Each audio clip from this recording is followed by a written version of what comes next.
Hey everyone. Today, just real quick, I want to talk to you about compatibility. A lot of times we think that we are so compatible with someone, whether it's a romantic relationship or just a friendly relationship. But in all actuality, some people are only compatible with the unhealed version of us. What do I mean by that? What I mean is, as we continue to grow and become who God has created us to be, we become no longer compatible with those people from our past, from the people that we used to hang out with at all the time, people we thought would be our friends forever. Those are people that we were compatible with before we were healed. As we grow, as we go through counseling, as we again walk into our God-given purpose, we become uncompatible, if you will, with those people. And we think, or those friends may think, oh, well, she's acting so different now. She's not even the same. She thinks she's all this and all that. No, it's just that I'm healing. I'm growing. So I'm not the same person that I used to be 10 years ago. And that's a good thing. But that means that it's like our preferences. Our preferences change as we change. I still shouldn't like the same things that I used to like 10 years ago. I hopefully am growing and becoming a better person. So my preferences are going to be different. The people that I'm compatible with, they're going to be different people. Not that I'm changing like in a negative way, but I'm growing. I'm becoming better. I'm becoming more in the purpose that God has given me.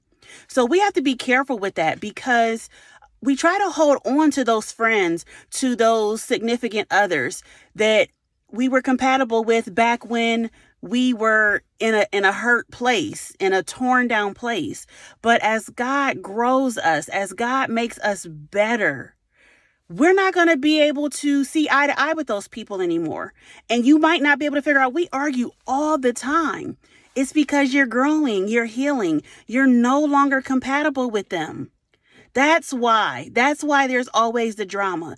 That's why when they suggest, oh, let's do something, you don't really want to do that anymore, because you're different. You're growing. You are walking in your purpose.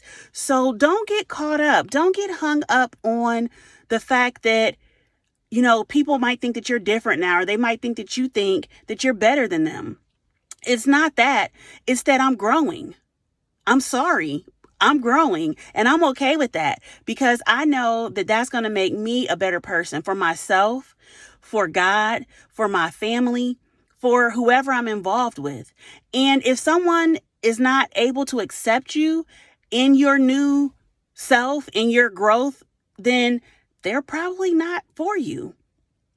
That might sound harsh, but it is what it is. If they're not someone that can understand where you are and understand that you don't want the same things that you used to want, you don't want to do the same things that you used to do. If they don't understand that, they're probably not for you. And it hurts. It may be like you might go through like a mourning period, like a grieving period, because you are losing that person in so many ways. And it's unfortunate, but it is what it is. And another thing that's unfortunate is that we cannot make those people grow with us. We cannot make those people change as we are changing. It's something that an individual has to want to do. So we can talk about it, we can cry about it, we can go off on the people or the person about it, but until they want to change, until they want to grow, it doesn't matter what we say or how we act towards them, because they're going to do what they want to do.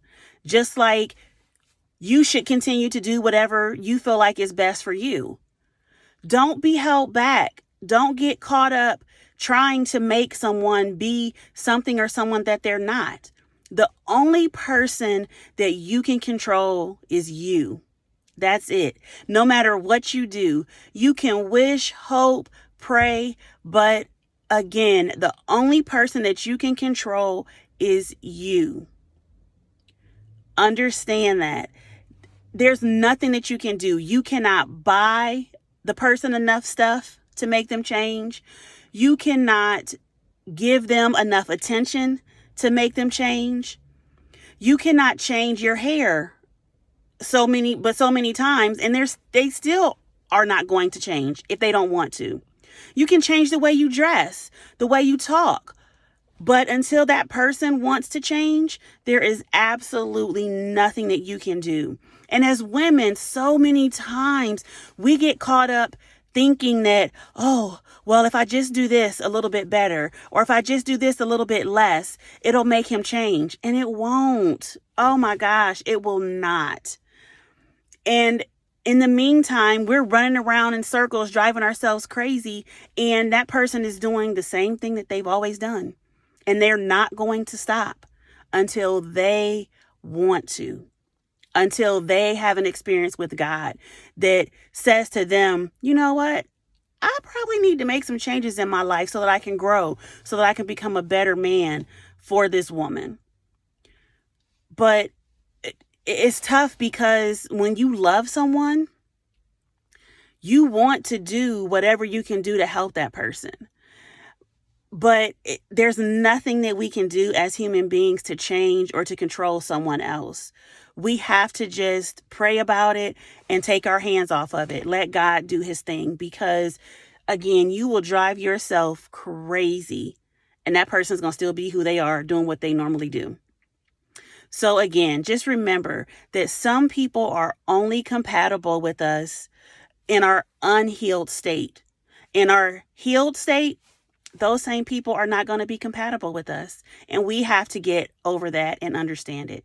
Have a good evening, everyone.